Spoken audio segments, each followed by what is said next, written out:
أعوذ بالله من الشيطان اللعين الرجيم. بسم الله الرحمن الرحيم. الحمد لله الذي لا يبلغ مدحته القائلون ولا يحصي نعماءه العادون ولا يؤدي حقه المجتهدون. الذي ليس لصفته حد محدود ولا نعت موجود ولا وقت ممدود. فطر الخلائق بقدرته ونشر الرياح برحمته وابتدى بالصخور ميدان أرضه.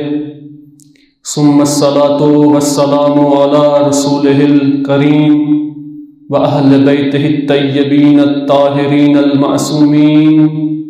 أما بعد فقد قال الله تبارك وتعالى في قرآنه الكريم: بسم الله الرحمن الرحيم. وما ننسخ من آيات أو ننسها نأت بخير منها أو مثلها. ألم تعلم أن الله على كل شيء قدير. صلوات.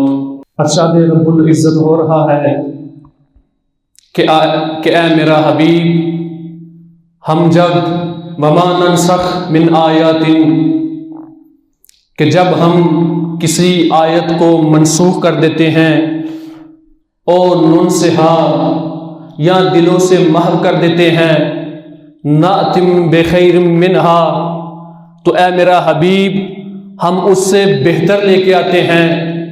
او مثلہا، اے میرا حبیب جب ہم اس سے بہتر نہ لائیں تو اس کی مثل لے کے آتے ہیں. میں انشاءاللہ اپنی اس گفتگو میں آیت کو واضح کرنا چاہوں گا کہ آیت کسے کہتے ہیں. خداوند متعال نے قرآن میں جگہ جگہ پہ آیت کا تذکرہ کیا ہے، تو آیت کہتے کسے ہیں؟ ایک آیت سنیں. بسم اللہ الرحمن الرحیم. اللہ ارشاد فرما رہا ہے: وَلَقَدْ مَنَّ اللَّهُ عَلَى الْمُؤْمِنِينَ إِذْ بَعَثَ فِيهِمْ رَسُولًا يَتْلُو عَلَيْهِمْ آیَاتِهِ، کہ ہم نے احسان کیا مومنین پر. توجہ ہے عزیزان، ہم نے احسان کیا مومنین پر. ایک اور آیت سننے.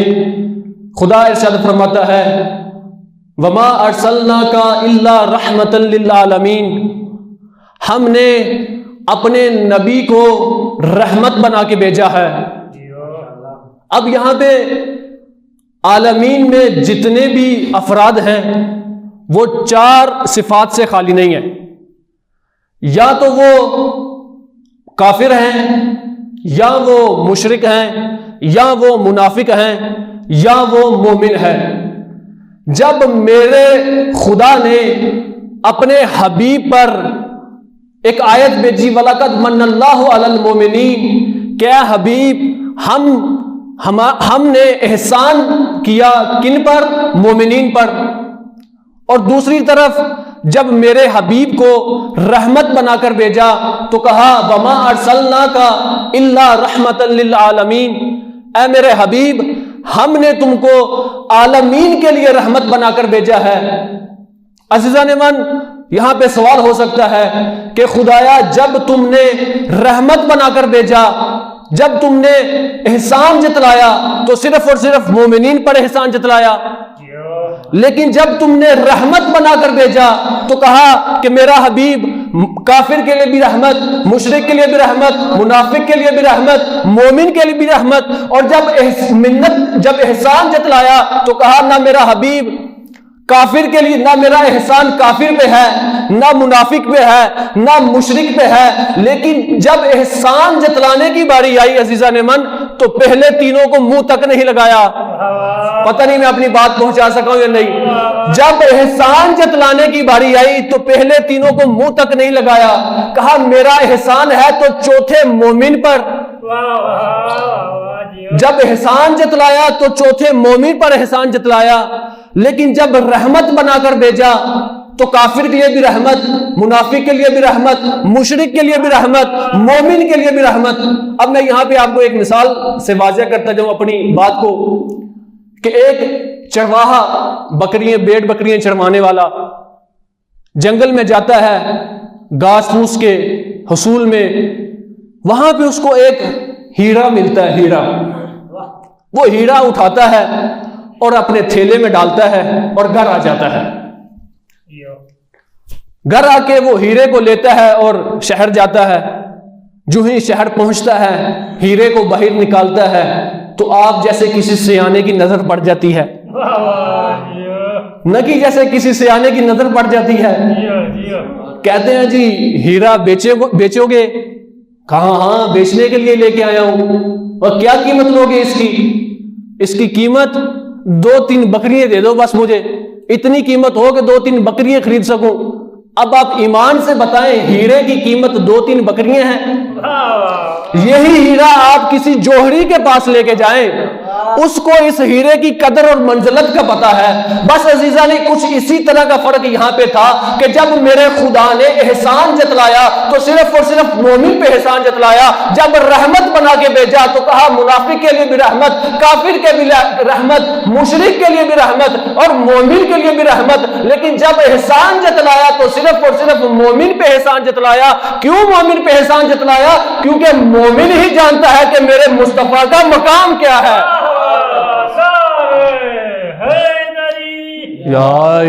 چونکہ مومن ہی جانتا ہے کہ مصطفیٰ کا مقام کیا ہے، مومن ہی جانتا ہے کہ مصطفیٰ کی قدر و منزلت کیا ہے، مومن ہی جانتا ہے۔ بس آیت کا پہلا معنی کیا ہوا؟ یہی قرآن کی آیت وَلَقَدْ مَنَّ اللَّهُ عَلَى الْمُؤْمِنِينَ إِذْ بَعَثَ فِيهِمْ رَسُولٌ مِّنْ أَنفُسِهِمْ يَتْلُو آيَاتِهِ، بس ہم نے رسول بھیجا انہی میں سے کہ وہ ان کو قرآن کی آیات کی تلاوت کر کر کے بتائے۔ بس معلوم ہوا کہ آیت کا پہلا معنی یہی قرآن کی آیات۔ آیت کا دوسرا معنی کیا ہے کہ شاید اسی دوسری معنی کو میں واضح کر کے ربط مصائب دوں، بیان نہ کر پاؤں سارے معنوں کو، انشاءاللہ پھر کبھی فرصت ملی تو آیات کو بیان کروں گا۔ ارشاد رب العزت ہو رہا ہے، حضرت موسیٰ اپنی قوم سے خطاب فرما رہے ہیں، کہہ رہے ہیں انی قد جئتکم بآیات من ربکم، اے میری امت میں اپنے رب کی طرف سے آیات لے کر آیا ہوں۔ آیت نہیں کہا، آیات لے کر آیا ہوں۔ آیات یعنی یہاں پہ مفسرین نے کہا ہے معجزات لے کر آیا ہوں۔ اب حضرت موسیٰ کو کتنے معجزات عطا کیے خداوند متعال نے؟ حضرت موسیٰ کو خداوند متعال نے کتنے معجزات عطا کیے؟ ارشاد رب العزت ہو رہا ہے وَلَقَدْ آتَيْنَا مُوسَىٰ 9 آیات بَيِّنَاتٍ، ہم نے موسیٰ کو 9 معجزات دے کر بھیجا۔ ہم نے حضرت موسیٰ کو کتنے معجزات دے کر بھیجا؟ 9 معجزات دے کر بھیجا۔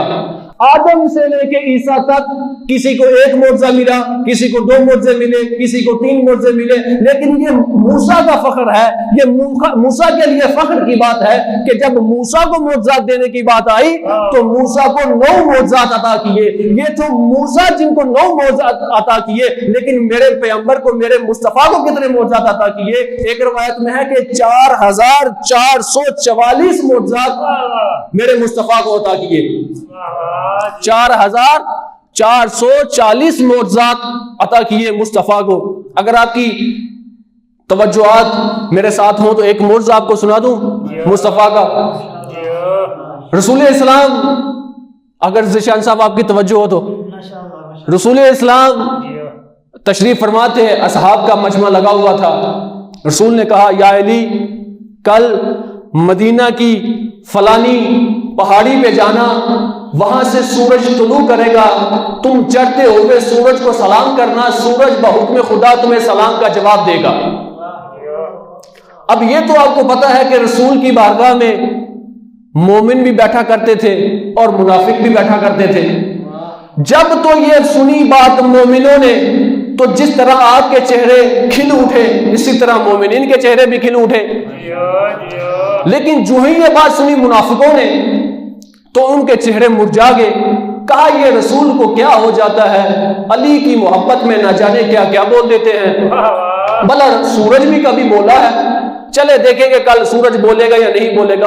میں یہاں پہ رک کے ایک جملہ کہنا چاہتا ہوں کہ حضرت یوسف نبی کہ مصر کے قید خانے میں جب دو افراد آئے حضرت یوسف کے پاس اور آ کے کہنے لگے کہ یا رسول اللہ, اے پیغمبر خدا, ہم نے خواب دیکھا ہے. تو حضرت یوسف نے ان کے خواب کی تعبیر بیان کرتے ہوئے کہا, ایک کو کہا کہ تم بادشاہ کے محضر میں چلے جاؤ گے, دوسرے کو کہا تمہیں کل سولی پہ لٹکا دیا جائے گا. وہ جسے کہا تھا نا سولی پہ لٹکا دیا جائے گا, کہتا میں نے تو کوئی خواب دیکھا ہی نہیں ہے. کہتا ہے میں نے تو کوئی خواب دیکھا ہی نہیں ہے. تو یوسف نبی نے کہا اب ہوگا تو وہی جو ہم نے کہہ دیا ہے. تم نے خواب دیکھا ہے یا نہیں دیکھا, جو ہم نے کہہ دیا ہے یہ ہوگا. تو میں انہیں منافقوں کو یہ کہنا چاہوں گا, ارے جب رسول نے جو کہہ دیا, اگر سورج نہیں بھی بولتا تو جب رسول نے کہہ دیا تو سورج بولے گا. سورج علی کے سلام کا جواب دے گا. چونکہ یہ فخر یوسف ہیں, فخر کو ان کے پسینے کی وجہ سے حزن ملا. فخر کو حضرت یوسف کو ان کی نبوت کی وجہ سے جو ہے نا نبی بنے. ایک روایت کے مطابق کہ جتنا جس نبی نے علی کی ولایت کو سمجھا اور پہچانا اور مانا, خداوند متعال نے اتنی ہی اس کی نبوت کے درجات کو بلند کر دیا. امیر المومنین علی ابن ابی طالب رسول کے حکم پر نماز صبح پڑھی. نماز صبح رسول اسلام کی اقتداء میں پڑھی اور جیسے رسول نے حکم دیا اسی طرف مدینہ کے اسی پہاڑی کی طرف چلنا شروع کر دیا.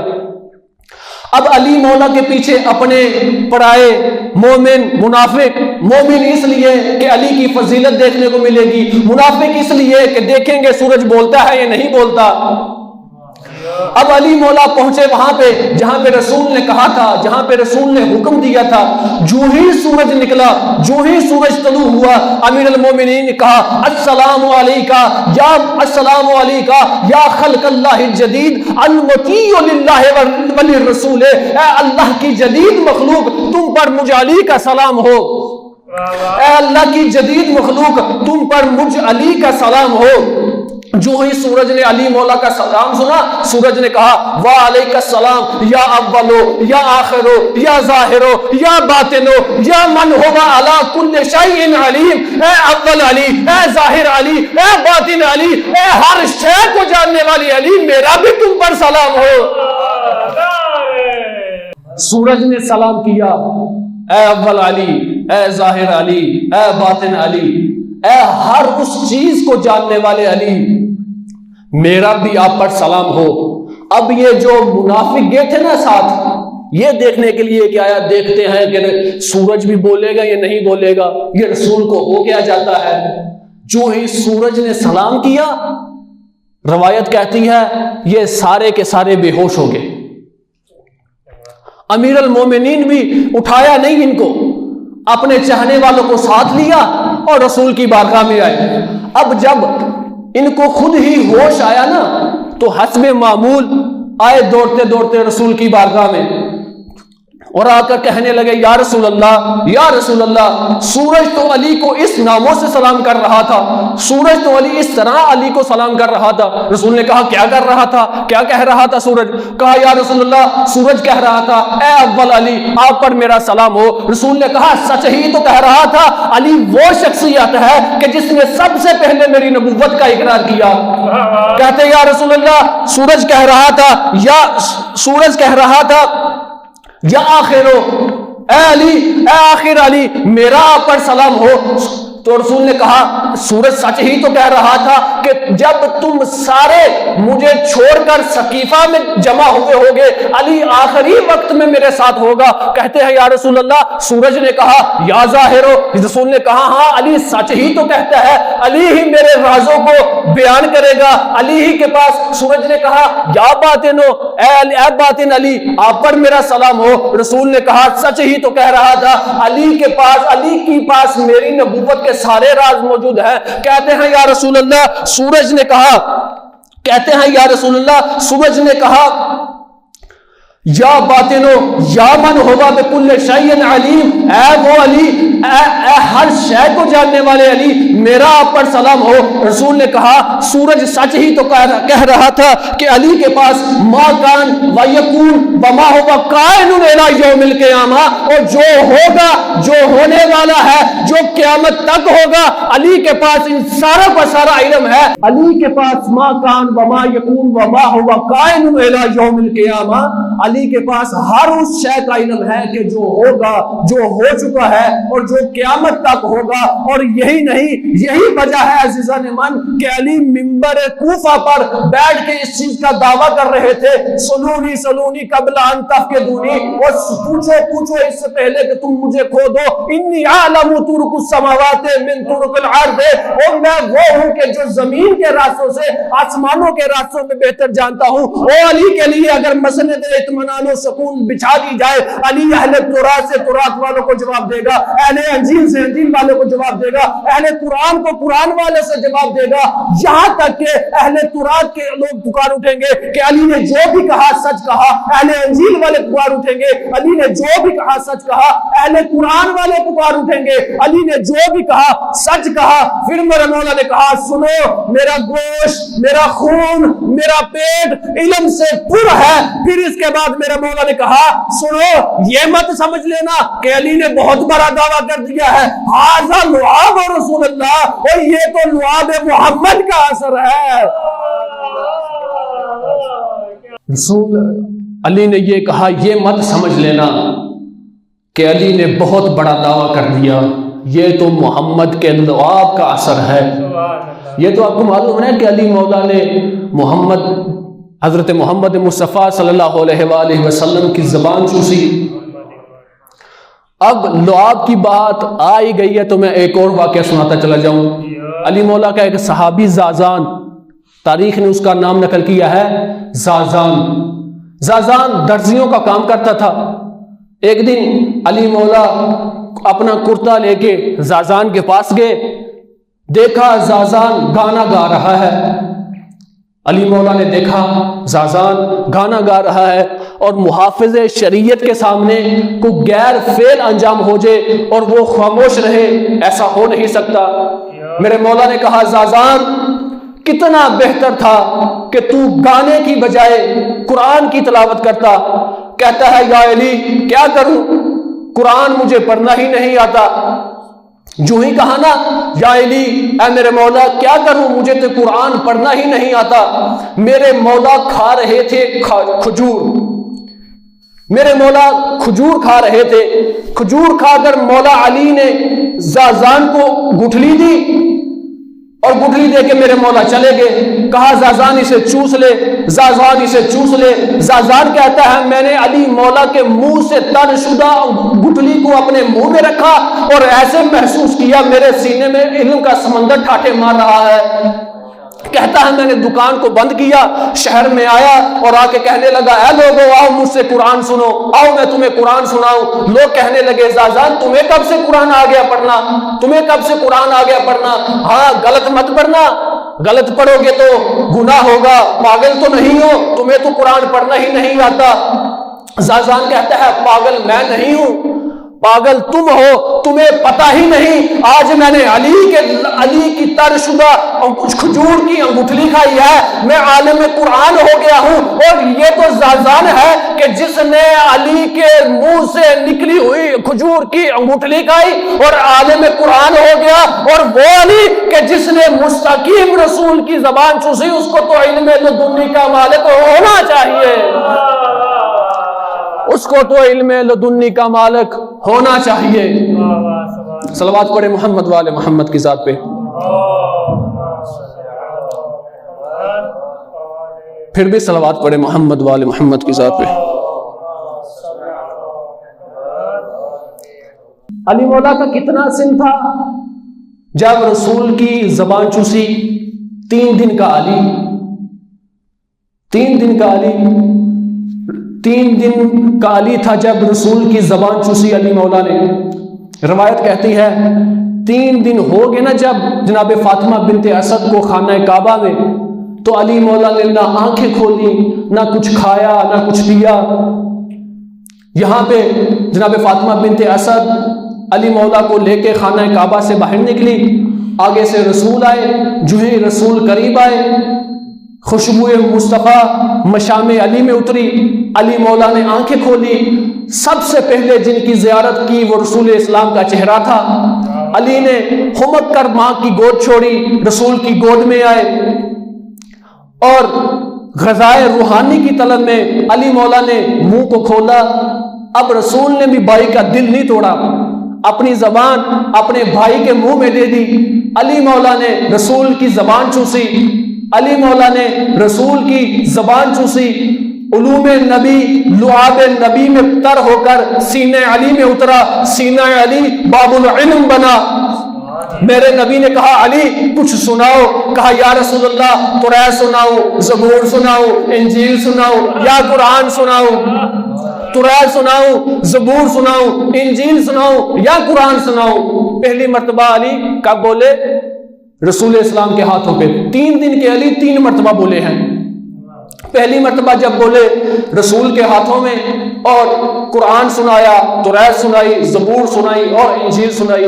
نزول کے 10 سال پہلے علی مولا نے قرآن کی تلاوت کی اور رسول کو سنایا۔ پس پہلا کب بولے رسول اسلام؟ جب علی مولا اس دنیا میں آئے 3 دن کے تھے کہ جب علی مولا بولے۔ اب رسول اسلام علی مولا کو گود میں لے کر گھر کی طرف چل رہے ہیں، آگے سے میرے مولا کے والد آ رہے ہیں، جناب عمران، جناب ابو طالب علیہ السلام آگے سے آئے۔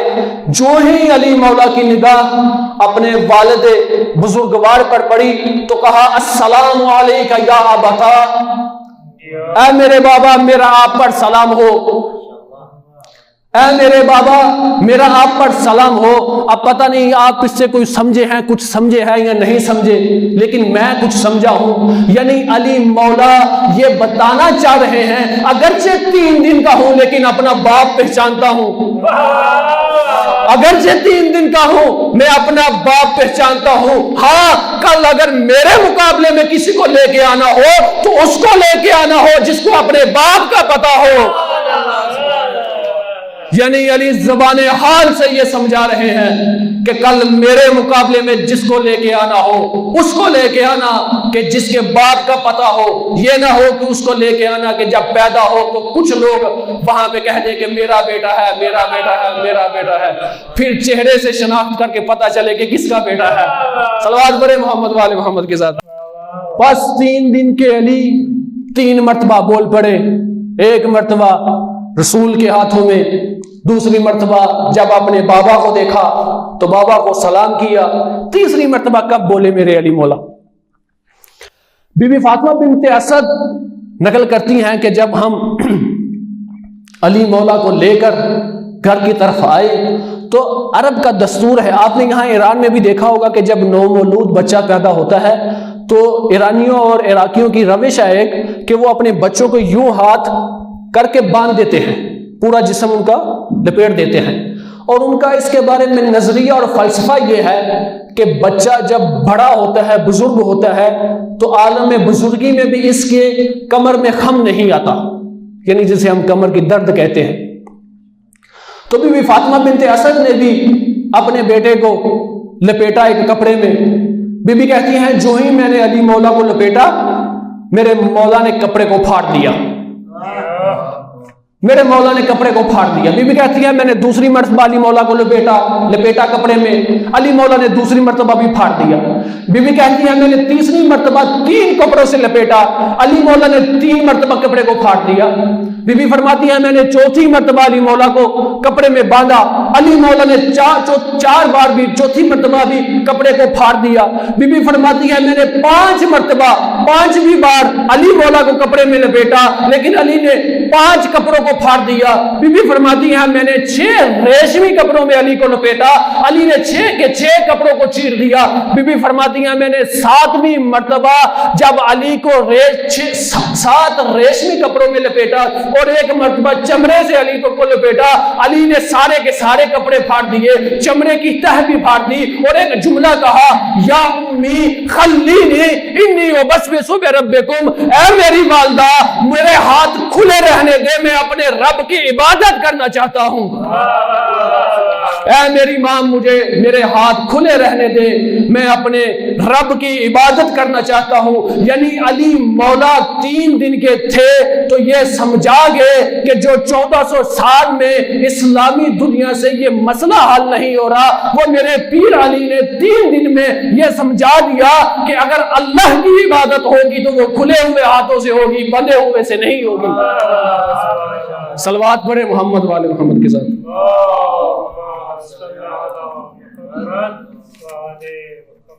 بس رسول علی رسول جیسے، فاطمہ تو بضعۃ منی، فاطمہ میرے جسم کا ٹکڑا، حسن و نصف و شبیہی، حسن میری شبیہ، الحسین حسین منی وانا من الحسین، حسین مجھ سے ہیں اور میں حسین سے ہوں۔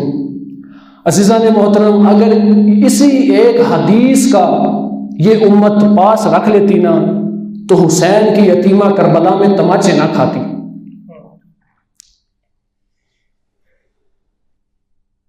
نقل ہوتا ہے کہ کربلا کے میدان میں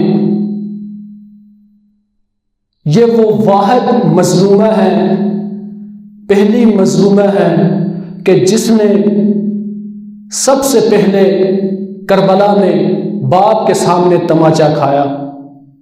اب عزیزان محترم، جب میرے مولا زین ذوالجناح سے زمین پر آئے نا، 1000 کچھ زخم نقل کیے ہیں راویوں نے کہ کتنے زخم میرے مولا کھا کر زمین پہ آئے۔ میرے مولا کے جسم پہ نکاحت طاری تھی، جسم سے خون رس رہا تھا۔ اس وقت 2 واقعہ بیک وقت ہوئے، ادھر سے سکینہ چلی، ادھر سے شمر ملعون چلا۔ ادھر سے سکینہ اپنے بابا کے پاس پہنچی تو میرے مولا کے جسم پر بہت سارے زخم لگے تھے، نکاحت سے جسم سے خون نکل رہا تھا، ضربوں سے جسم سے خون نکل رہا تھا۔ میرے مولا نے تلوار کے سہارا لیا، تلوار پر اپنے سر کو رکھا، دیکھا، محسوس کیا کہ جیسے میرے سامنے کوئی ہے۔ میرے مولا نے نگاہ اٹھائی تو دیکھا کہ سکینہ ہے۔ مولا نے کہا، سکینہ تو اس غربت میں کیا لینے آ گئی ہے یہاں؟ کہا، بابا میں تیری غربت کی آخری تصویر کھینچنا چاہتی ہوں، بابا میں تمہیں آخری مرتبہ ملنا چاہتی ہوں۔ بابا آپ کو پتا ہے نا میں آپ کے سینے پہ سوتی ہوں، میری عادت ہے کہ میں آپ کے سینے پہ سوتی ہوں، بابا مجھے سینے سے لگاؤ۔ میرے مولا نے اپنی باہوں کو بلند کیا، کہا، سکینہ آؤ میرے گلے لگ جاؤ، آؤ میرے گلے لگ جاؤ۔ جب کچھ دیر ہوگی نا تو جناب سکینہ گلے سے نہ لگی تو مولا نے کہا، سکینہ گلے سے کیوں نہیں لگ رہے؟ تو میری بیوی نے کہا، بابا آپ کے سینے میں لگے ہوئے تیر بلند ہے، میرے بازو چھوٹے ہیں۔ آپ کے سینے میں جو تیر لگے ہیں وہ زیادہ ہے، میرے بازو چھوٹے ہیں۔ میرے مولا نے سینے سے تیر نکالے اور سکینہ کو گلے سے لگایا۔ عزیزان محترم، اسی وقت شمر ملعون پہنچ گیا، اور شمر ملعون نے کیا کیا؟ ایک طرف سے حسین کی زلفوں میں ہاتھ ڈالا، دوسری طرف کچھ اس طرح کی ضرب لگائی جناب سکینہ کو کہ سکینہ زمین پہ گر گئی۔ بس عزیزان محترم، ایک واقعہ آپ کی نقل کروں۔ جناب علامہ حسین بخش جارہ صاحب نقل کرتے ہیں، ان کو خداوند متعال نے یہ شرف دیا تھا کہ ان کو 14 معصومین علیہ السلام کی خواب میں زیارت ہوئی۔ ان کے کسی شاگرد نے ان سے پوچھا، مولا آقا قبلہ، آپ کو جو 14 معصومین کی زیارت نصیب ہوئی ہے تو کوئی حال سنائیں، کوئی واقعہ سنائیں۔